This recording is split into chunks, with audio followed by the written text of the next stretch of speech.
कभी भी डॉक्टर को दिखाया और फिर 2 महीने बाद फिर तबीयत खराब हुई, फिर दिखाया तो सोनोग्राफी में मालूम पड़ा कि मेरे बच्चेदानी में छोटे छोटे बहुत सारी गठानें हो गई। किसी की बच्चादानी में 1 गठान होती है, 2 गठान होती है, पर मेरी बच्चादानी में पूरी गठानों से भरी हुई है। डॉक्टर ने 2 हफ्ते के अंदर ऑपरेशन करवाने का सलाह दे दिया। उन्होंने कहा ये बीमारी कुछ साधारण सी नहीं है, अगर 1 गठान होती तो हम साधारण समझ लेते, पर आपके गर्भाशय में बहुत सारी गठानें, इसलिए बीमारी साधारण नहीं है। 1 माह के भीतर ही बेटे की शादी थी। मैंने पहले से ही बाबा को विनय कर रखी थी, बच्चे की शादी हो जाए, बाबा ने कृपा कर। अब करूं तो करूंगा। गर्भाशय में बहुत सारी गठान, और डॉक्टर बोल रहे हैं कि साधारण गठान नहीं है, इसकी जांच होगी।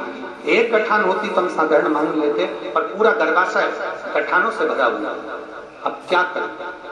तब हमने शंकर पर चढ़ा हुआ जल पीना प्रारंभ करा, पशुपतिनाथ का व्रत करना प्रारंभ करा। डॉक्टर साहब से हमने कहा भी 1 महीने की हमको मोहलत दो। हम कथा सुनने के लिए पंडालों में गए। वहां पंडाल में बैठते, मिट्टी उठाकर अपने गर्भाशय पर लगा देते, थोड़ी सी मिट्टी का चख लेते, बाबा से विनय करते, बाबा कुछ भी करो पर हमारी गर्भाशय की गठान गला दीजिए। और गुरुदेव, ये कथा कुरुद में चालू हो रही थी, उसके 2 दिन पहले हमने जाकर जांच कराई तो डॉक्टर कहता है कि आपके गर्भाशय की गठान समाप्त हो गई है। ये शिव तत्व है, ये संकट, ये औखड़ी, ये शिव है। रिपोर्ट नॉर्मल आई है और बाबा को मैं धन्यवाद देती हूँ। गुरुदेव, मैंने पूर्व में भी 3 कथाओं का स्मरण करा, ये मेरी 4थी कथा पंडाल में सुन रही हूँ। लाइन अच्छी लिखी है, स्मरण करेंगे। खाली न जाना दर से तुम्हारे, खाली न जाता दर से तुम्हारे, मैं भी, प्रेशर बढ़ाओ, प्रेशर,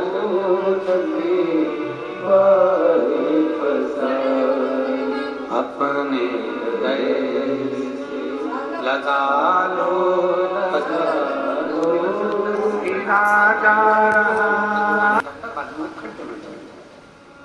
जितनी दूर तक वो नाली जाती थी उतनी दूर तक वो ब्रह्मचित्त शिवभक्त उस नाली को साफ करता।